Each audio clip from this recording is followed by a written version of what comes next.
Hi, Phil Aston here from Now Spinning Magazine with another playlist video. This is what I've been playing in the last few days. A variety of CDs and vinyl records, because I am multi-format man. And it's a chance for you to share in the comments what you have been playing, what you've discovered, what's new, what's old, borrowed and blue. So the first thing that has been on my turntable, although majority of this stuff this week I think is on CD, is Jethro Tull and Living in the Past. This is a reissue. It's not an original vinyl copy. And I picked this up from a record fair, and I'm playing it because I've recently interviewed Ian Anderson, and I'm still on cloud nine from the fact that I was able to do that and sound coherent. So Ian understood the questions I was asking him. Absolutely wonderful experience. And the other reason of showing this one, of course, is that this album is going to be one of the next super deluxe editions in the hardback book series of Jethro Tull reissues. I think that'll be quite interesting because I'm trying to work out what that will be, because obviously everything on here has appeared elsewhere, hasn't it? So I don't know how they're going to do that, or whether it's just because they've realised now that Jethro Tull fans just want these things. This reissue, if I just move that out of the way, if I can. I probably should have shown you this differently, but I don't want to take up too much time. This reissue comes with the booklet that was stapled in the original in the middle, but it's done as a separate book that's in one of the sides where the vinyl goes. So there's that. Shall I continue with vinyl for a bit? Yeah, I will. The other one I've been playing is Soft Machine, and this is in tribute to Mike Ratledge, who sadly passed away on February the 5th, I think it was. A prog band that I didn't get into until probably the last 10, 20 years. Because at the time it was too weird for me, and there is quite a few Soft Machine albums that, if you were a teenager, were well too weird. I like the one with the machine on the front with the big stomach. Was that number 6? Was it? I think so. But I mean, when I say I liked it, I liked the cover, and I think it's the third one. It is probably, which is seen as one of the best kind of jazz proggy thingies of its time, but I couldn't get it. In fact, this one, which I've got on CD, but this is a vinyl one that's actually got all those kind of, I don't know if you can see that, those kind of browning spots that records have when they've been left somewhere to soak up the atmosphere of life. This is one of my favourites because it doesn't seem weird now. It is jazz, which is probably another reason why I thought it was weird, because when I was a teenager, jazz was a door I had not yet to go through, if that makes sense. But Soft Machine 7 has been on the list. I'm going to go with vinyl for the next one as well, because I've used the word jazz. And it's from 1974. Maybe you can see that without the glare. Can you? Yeah, just about. And it's Crosswinds by Billy Cobham. Spectrum is an all-time classic, which was probably was the key that unlocked the door to the world of jazz for me. But this album, which I feel it's not as good as Spectrum. Oh no, that's the wrong phrase. Spectrum has Tommy Bolin on it. I'm a massive Tommy Bolin fan. It obviously means it's very guitar orientated. So obviously I can't disentangle myself from the fact that Tommy Bolin's on it. Okay. So I shouldn't have said that it's not as good as, because depending on how your entry point and how you view Billy Cobham, you'll probably disagree with me. But this one has a track that's about 8.5 minutes long called Heather on it. And some of you who've got this, when I've said the word Heather, you'll know what I'm going to say next. It's one of the most beautiful pieces of music ever composed. And in fact, when I did my 21 most emotive, emotional pieces of music I've ever heard in my life, because I am compiling a second edition of that, because I've realised I enjoyed it so much and so many of you commented on it, that Heather will be on the next video. It is absolutely gorgeous. It's so... if the cover here, this scene, this photograph, I feel that the track Heather sums up that photograph probably more so than Crosswinds itself, with the kind of drum solo and the sound of thunder and everything, storm, etc. It just feels like Heather is that, but that's fantastic.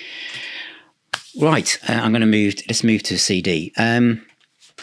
The Future Never Waits by Hawkwind, which I've reviewed separately, has been back on my CD drive because of the Live at the Albert Hall album, which has taken me back to this album, and I still think this is one of the best albums they've ever done, is this one. And I know it's a cliche, isn't it? A band brings out a new album and you start to say it's better than anything they've ever done, and I do that a lot, don't I? But I know a lot of you agreed with me on this, but I'm really enjoying playing that. I just think it's superb. The next one is going to be my review show, so this is a drive-by view on it, really, and it's the new Dream Theater album. And I've just said bands bring out a new album and it's the best thing they've ever done. I know. I played this for the first time yesterday, and I just couldn't believe how fantastic it was. Mike Port and I back on drums, the guy that can make a drum roll last almost a whole verse of a track, but it's made a difference. The riffs, the songs, the vocals. It's got to be the best album for years, hasn't it? It's got to be. Let me know what you think, but this will be in the review show. The next one is by an artist called, I'll need my glasses for this one because I can't remember, and I'll probably pronounce it wrong as well. Miguel Atwood Ferguson, Les Jardins Mystiques, Volume 1. Volume 1. This is a 3 CD set. This is 3.5 hours of music. It's also on vinyl. I think it's 4 discs in the vinyl set. In the CD set, there are 3. It's jazz fusion, it's proggish, it's classical. It appeared at about $4.99 on Amazon, then it went up to about 12, then it went up to 30 quid, now it's back to about 12. Loads of us in the Now Smelling Magazine Facebook group took a chance on this, and all of us love it. It's absolutely superb. I better say that again, as best I can. It's called Miguel Atwood Ferguson, Les Jardins Mystiques, Volume 1. It's 3.5 hours of fantastic music on CD. Also on CD is John Redbourne Untangled, the 60s albums. I love Pentangle, and this has been on my wish list in Amazon forever.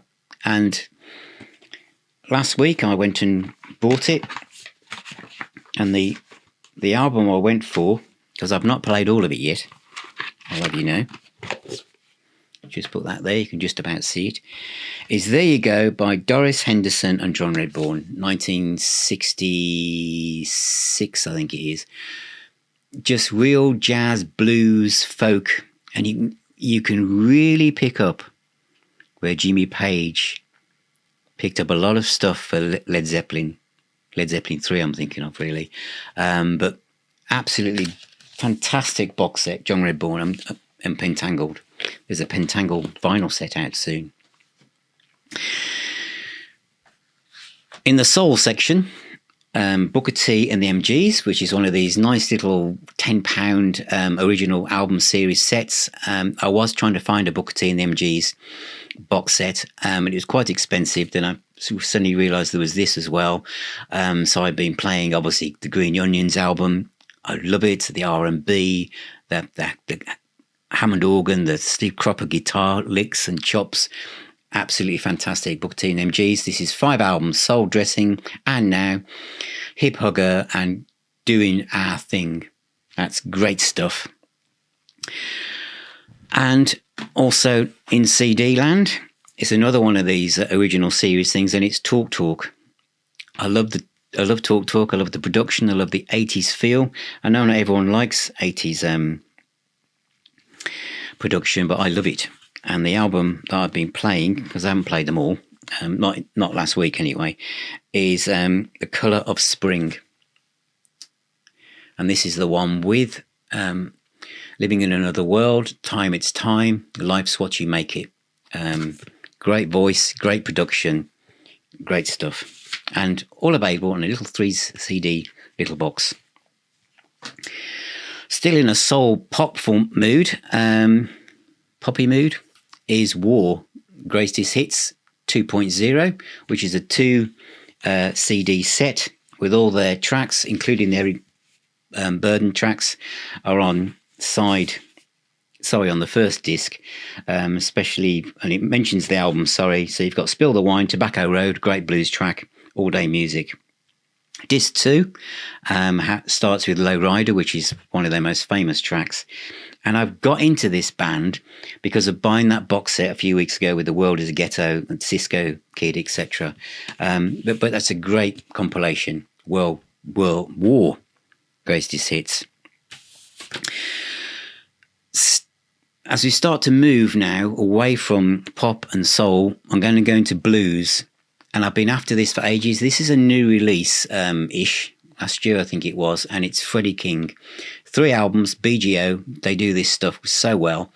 Getting Ready, Texas Cannonball, Woman Across the River. So this is 1971, 1972 and 1973. Now I mentioned earlier about there being a second episode of my most emotive tracks of all time, and Heather by Billy Cobham is probably going to be one of them. Another one is probably going to be a track from here, not because I've just discovered it, but I've known it forever, but it just slipped through the gaps. And that is Help Me Through the Day, which of course Whitesnake did. But it's Freddie King's version. I think it's Mellotron more than strings, because I think they were trying to do the Thrill Is Gone type BB King type thing. But it's just fantastic. I think Freddie,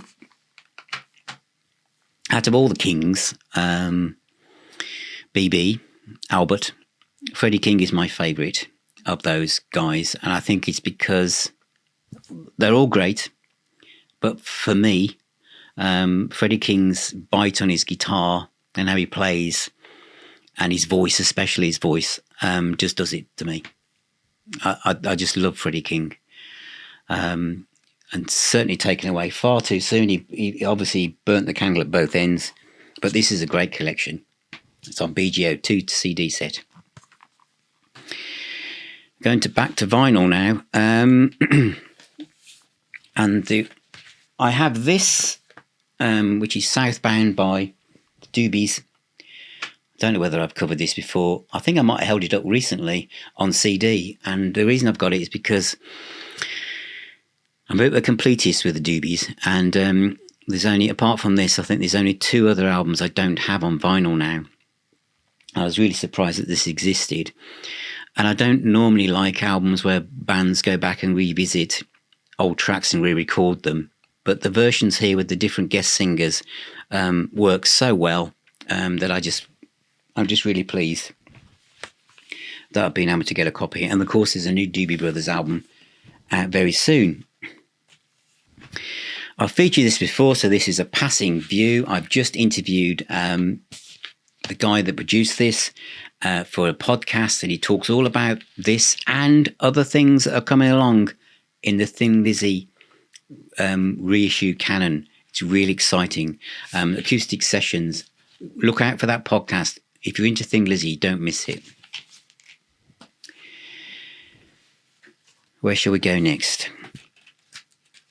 Shall we end here? No, I'll go here. It's next in the list. Black Sabbath.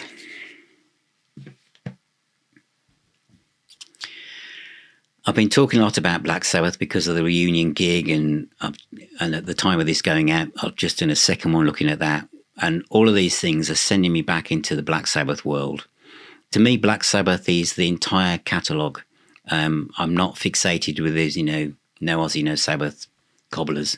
I love them all. I love Ozzy.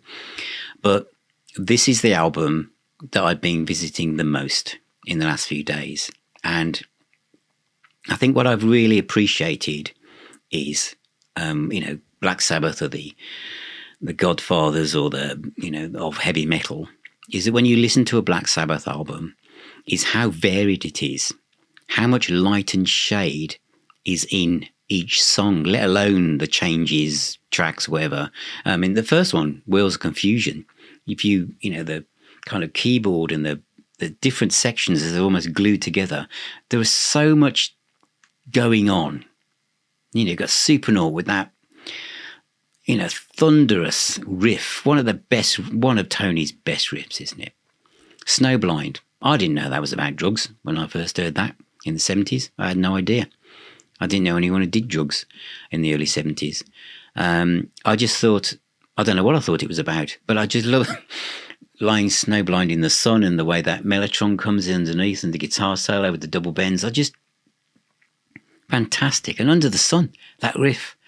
I don't want to tell him about God in the sky and the way it ends, but that descending chord sequence that gets slower and slower and heavier and heavier. So it starts in your living room, and as it heads further and further towards the end, it's no longer in the living room, it's in the basement. It's going beyond the foundations. Oh, it's just so heavy. But this is interesting as well, isn't it, that the whole mythos behind Ozzy, in a way, starts here because he's on the front cover. Can you imagine Deep Purple sticking Ian Gillan on the front of an album cover at this time? Can you imagine Led Zeppelin just sticking Robert Plant on the front?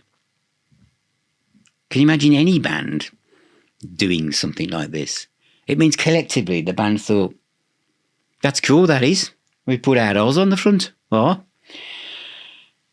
And it is cool, isn't it? It's one of the best designs. It says everything about Black Sabbath without you hearing a word.